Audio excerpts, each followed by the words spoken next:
Ngayon, mayroon itong 4 na uri. Umpisahan natin sa una, isang simuno plus isang panaguri. Halimbawa, si Neneng ay kumakain. Ang simuno ay si Neneng at ang panaguri ay kumakain. Pangalawang uri ng payak, isang simuno plus 2 panaguri. Halimbawa, si Neneng ay kumakain at nanonood. Simuno sa pangungusap ay si Neneng at ang 2 panaguri ay kumakain at nanonood. Ang pangatlo naman ay 2 simuno plus isang panaguri. Halimbawa, si Neneng at Bebang ay nanonood. Ang mga simuno ay sina Neneng at Bebang at ang panaguri ay nanonood.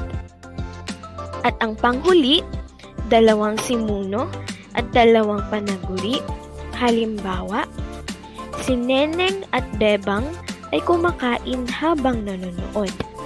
Ang mga simuno ay sina Neneng at Bebang at ang mga panaguri naman ay kumakain at nanonood. Dumako naman na tayo sa pangalawang uri ng pangungusap ayon sa kayarian. Ito ay ang tambalan, na kung saan binubuo ito ng 2 pinagsamang payak na pangungusap at ito ay ginagamitan ng pangatnig na magkatimbang na at, pati, saka, o, ni, maging, at ngunit. Tingnan natin ang halimbawa. Si Neneng ay sumasagot ng kanyang module at si Bebang naman ay masayang naglalaro ng ML. Ang unang payak na pangungusap ay si Neneng ay sumasagot ng kanyang module. Ang simuno rito ay si Neneng. Ang panaguri ay sumasagot ng module.